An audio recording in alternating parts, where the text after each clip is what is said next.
Oi, gente. Então, a gente está aqui para falar um pouquinho sobre os métodos contraceptivos, tá? Ah, então, a gente vai ver aqui, nessa vídeo de hoje, que há várias formas de contracepção aí, né? A gente já discutiu em aula virtual o que é contracepção, né? O que seriam esses tais métodos contraceptivos. Então, o primeiro deles aí que a gente vai ver são os métodos contraceptivos de barreira. Tá, então vamos lembrar que eles são classificados aí, né, em métodos contraceptivos de barreira, também tem os naturais ou também comportamentais, existem os cirúrgicos e também existem os hormonais. Começaremos aí com os métodos contraceptivos de barreira. São 5 tipos, tá? Eu trago aqui o espermicida, que é um tipo que não está na apostila de vocês, tá? Em alguns métodos contraceptivos eu coloquei alguns a mais aí, tá? Como forma de curiosidade até. E também porque eles existem, né? Então vamos falar aí deles, tá? Começaremos aí então com os preservativos, né? Os preservativos são conhecidos popularmente aí como camisinha. Né, os preservativos são estruturas que recobrem ou o pênis ou a vagina durante o ato sexual e pedindo assim que o esperma ele consiga entrar no interior da vagina. Né? Eles previnem aí, né, a gravidez e também aí auxiliam na proteção contra as infecções sexualmente transmissíveis, tá? Essa prevenção, né, das doenças contra as doenças, contra as infecções, perdão, sexualmente transmissíveis, se deve ao fato de que com o preservativo eu não tenho um contato direto entre o pênis e a vagina, tá? Atualmente eu tenho preservativo tanto masculino quanto feminino, embora o masculino seja o mais utilizado, mas eu também tenho o feminino, tá? E o preservativo ele possui baixos índices, né, de falha aí, e quando há alguma falha, essa falha ocorre porque, né, durante alguns erros aí na colocação desse preservativo, tá? Então, o preservativo masculino é esse aqui de cima, tá certo? E a camisinha feminina, né, o preservativo feminino é esse que tá aqui embaixo. Né? Então, como eu falei para vocês, geralmente, né, as falhas no uso desse método se deve ao não uso correto desse método contraceptivo. Então, nada melhor do que a gente conhecer o uso correto de utilizar cada preservativo aí. No caso do masculino, né, é importante que eu abra a embalagem aí com cuidado, então nunca usar os dentes aí, porque os dentes podem furar a camisinha, né? E a camisinha masculina deve ser colocada também quando o pênis estiver ereto, né? Para colocar a camisinha, a gente tem que apertar geralmente na pontinha da camisinha, para que tire todo o ar aí dela, né, e a camisinha não estoure, e depois ir desenrolando a camisinha até a base do pênis, tá? É, a gente só pode usar, né, lubrificantes aí que sejam à base de água, né? Então evitar aí vaselina ou lubrificantes à base de óleo, porque esses lubrificantes aí durante o ato sexual podem retirar a camisinha. Bom, depois da ejaculação aí, a gente tem que retirar a camisinha com o pênis ainda ereto, fechando com a mão, né, a abertura, como está mostrando no desenho, para que evitar aí que o esperma escorra, né, pelo pênis, né, depois dar um nozinho nela e jogar a camisinha no lixo aí. Nunca usar uma camisinha, né, mais de uma camisinha por vez, né, então é uma de cada vez aí. É, E usar a camisinha 2 vezes, né? Como eu falei, não previne contra doenças e muito menos contra a gravidez aí, tá certo? Não tem nenhum efeito por isso. No caso do preservativo feminino, tá? Vocês viram na imagem que ele possui 2 anéis, né? Um menor e o outro maior aí, né? Então, para colocar a camisinha feminina, é importante a mulher encontrar aí uma posição que seja confortável para ela, né? Segurar o anel menor, o anel mais externo aí pendurado para baixo, né? O anel maior, perdão, pendurado para baixo. Com o anel interno, que é o anel menorzinho, eu vou introduzir essa camisinha no interior da vagina, com a ajuda aí do dedo indicador, né? O mais fundo que eu conseguir. Porque a camisinha ela tem que cobrir todo o colo do útero, tá? O anel mais externo, ele tem que ficar mais ou menos aí uns 3 centímetros fora da vagina, isso é normal, tá? Para que aí aumente ainda mais a proteção aí, né, durante a penetração, tá? Terminada a relação, eu retiro a camisinha. Como que eu retiro essa camisinha? Eu vou apertando o anel externo, tá? Vou torcendo, né, assim, para garantir aí que o esperma fique no interior dessa camisinha e vou puxar delicadamente. Vou amarrar e jogar no lixo. Bom, o diafragma aí é outro método de barreira. Ele é um anel flexível, né, envolto por uma borrachinha, e ele também impede a penetração do espermatozoide, mas ele não previne contra as ISTs, contra as infecções sexualmente transmissíveis, tá?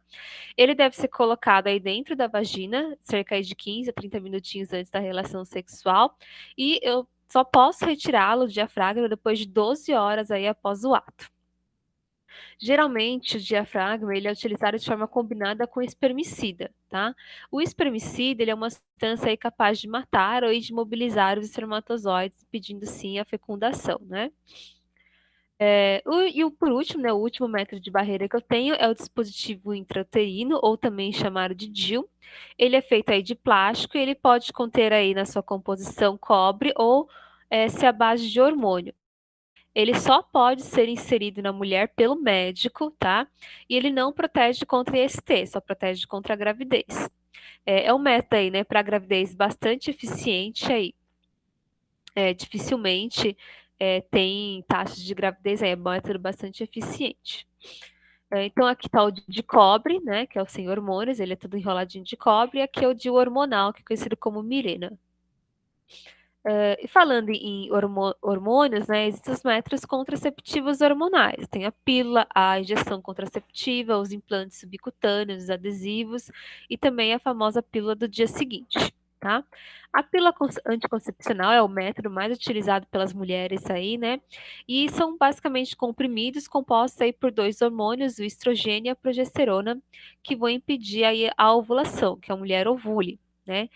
A pílula, ela só previne gravidez, na verdade, todos os métodos hormonais só previnem a gravidez, nenhum deles previne as infecções sexualmente transmissíveis. E ela deve ser tomada aí por 21 dias, tanto é que a carteirinha da pílula vem com 21 comprimidos, né? Tem que ter com intervalo aí de uma semana, de 7 dias. De preferência, tem que tomar a pílula no mesmo horário, isso porque os hormônios do nosso organismo, eles são jogados na corrente sanguínea, né, em um horário específico. Isso daí ajuda ao método não falhar, né? Se tomar direitinho, com todas as precauções aí, é um método que tem falhas bem pequenas, né? Além disso, tem outras contribuições aí, como diminuir a chance de câncer de útero e de ovário, diminuir as cólicas menstruais. Então, mesmo meninas que não tiveram relação sexual, muitos ginecologistas indicam a pílula anticoncepcional para essas meninas, para diminuir aí o efeito das cólicas menstruais, né? E também para o ciclo ficar mais regulado. Ele é contraindicado, né, para mulheres, só contraindicado, na verdade, né, para mulheres aí que têm algum problema cardíaco, né, ou hepático, no fígado, né, ou com problemas de circulação, como trombose. Já a injeção contraceptiva, o próprio nome já fala, é injeção mesmo, né, uma injeção hormonal que vai impedir a ovulação. E deve ser tomada aí todo mês ou a cada trimestre, tá? Ela só pode ser aplicada de novo por um profissional da saúde, né? E a ginecologista tem que estar atenta. Na verdade, o método contraceptivo, o melhor método contraceptivo, será discutido juntamente com o ginecologista, ele que vai falar qual método contraceptivo é melhor para você. Né? E a injeção, ela é bem eficiente, cerca de 97% aí de eficiência. Já o implante subcutâneo, né, ele é colocado, parece um palitinho de dente, aliás, ele é menor que um palito de dente, e ele é colocado logo abaixo da pele, aqui na parte superior do braço, como está mostrando o desenho, né? Então ele tem um reservatório que libera aí continuamente na corrente sanguínea o hormônio progesterona em pequenas doses.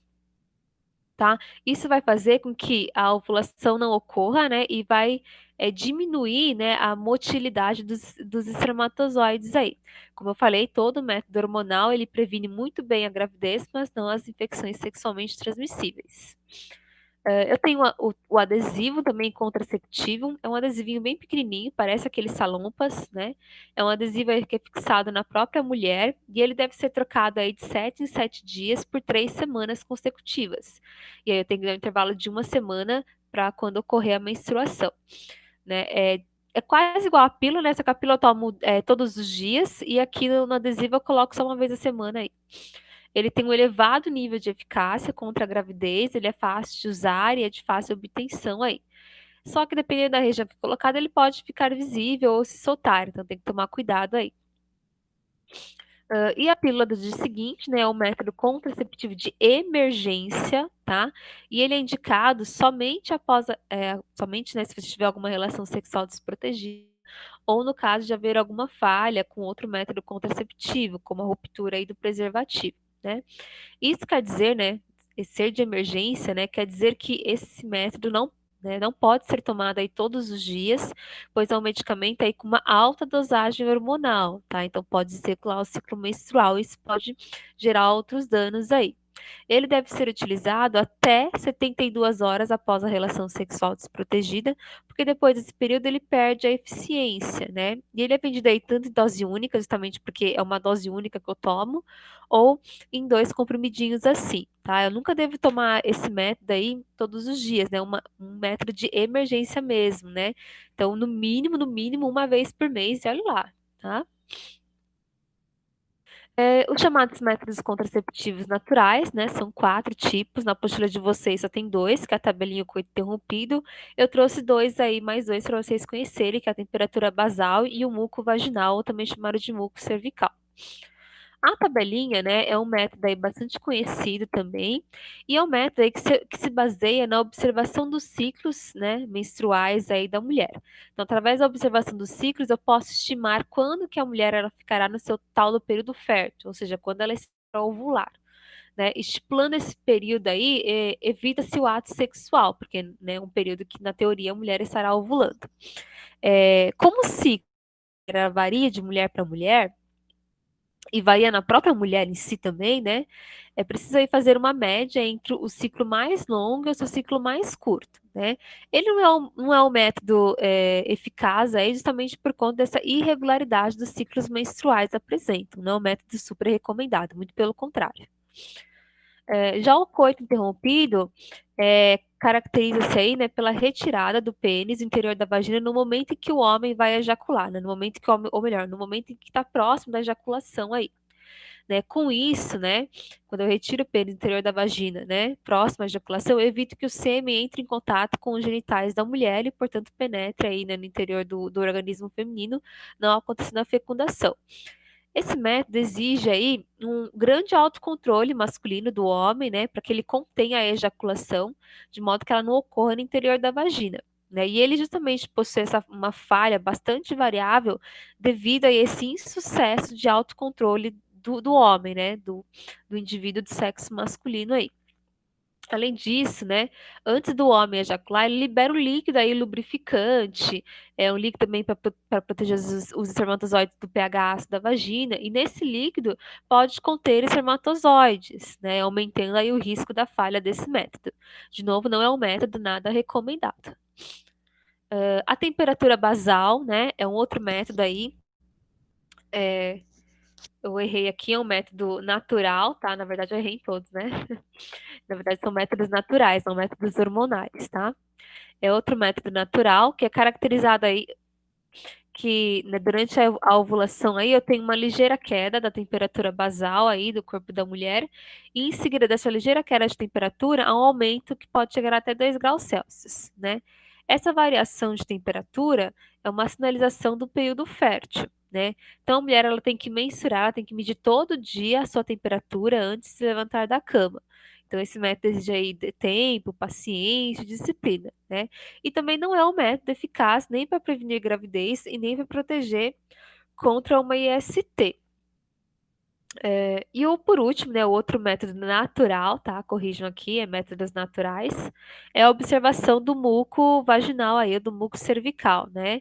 Que pode indicar quando a mulher está ou não está no período fértil.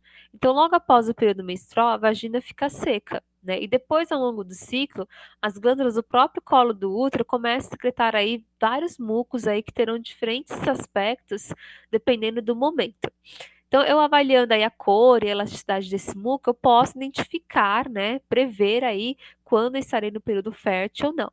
Então, geralmente, tá, no período fértil, essa secreção ela fica parecendo uma clara de ovo e ela é bem abundante e elástica, como eu estou mostrando aqui, tá? Então, no período infértil não é uma substância que não é tão elástica, já no período fértil é bem elástico, tá? Mas isso pode variar também, tá certo, pessoal? Enfim, não é 100% eficaz isso daqui não, muito pelo contrário, tá? Os métodos naturais são métodos aí que não são nada indicados, tá? Né? Então é importante estar atento aí, atentos, né, na verdade. E por último, os métodos contraceptivos cirúrgicos, né, são dois tipos, a vasectomia e a laqueadura tubária, tá? A vasectomia é a esterilização masculina, né? E é um procedimento que consiste aí na remoção de parte dos ductos deferentes, que são os ductos é, que levam, né, o espermatozoide que produz lá no organismo até os ductos ejaculatórios, que vão levar até a uretra e tudo mais, né? Esse corte, essa remoção de parte dos ductos diferentes masculinos, diferente do que muitas pessoas empregam, não altera a libido masculino. A libido masculina aí é o desejo sexual do homem e nem o desempenho sexual desse homem, né? O homem ele continua ejaculando, né? Porém nessa ejaculação não tem espermatozoide, só tem aqueles líquidos do sêmen, a água, né? Daquilo que a gente viu no sistema reprodutor masculino. Então, antes, né, ó, era assim, né? Tá certo? Tem o pedídimo aqui, né?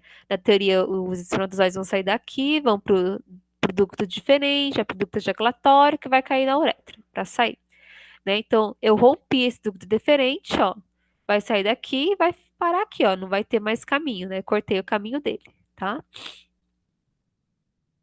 E a laqueadura tubária, né? Que é a esterilização feminina aí.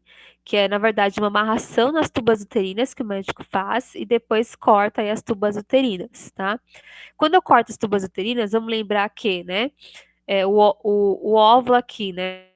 Que é produzido no ovário, né? Ele segue para a tuba uterina e fica esperando aqui o espermatozoide para fecundá-lo aí, né? Vamos lembrar que a fecundação acontece nas tubas uterinas. Se eu romper a tuba uterina, né? Eu não vou ter o caminho para o óvulo percorrer. A mesma coisa da vasectomia, não tem mais o caminho do espermatozoide percorrer quando eu rompo os ductos. Aqui é a mesma coisa, quando eu rompo com a tuba uterina, né, eu, eu cortei o caminho que o óvulo faz aí chegar até o útero, né? E aí os espermatozoides não vai conseguir mais encontrá-lo também, tá certo? Ambos os métodos, pessoal, tanto a vasectomia quanto a laqueadura, podem ser reversíveis, tá certo? Entretanto, né, quanto mais tempo passar, ou seja, eu fiz esse método aí, eu fiz esse método cirúrgico, né? Quanto mais tempo passar, mais difícil será a reversão disso, tá? Só lembrando, né? Então, o único método aí que protege contra uma gravidez indesejada e uma infecção sexualmente transmissível ao mesmo tempo são os preservativos, tá? Todo o restante que eu comentei aqui somente previne contra uma gravidez indesejada, não contra as infecções sexualmente transmissíveis, certo? Então, por enquanto é só, na verdade, né? Voltaremos aí para mais falas aí ao longo da aula virtual.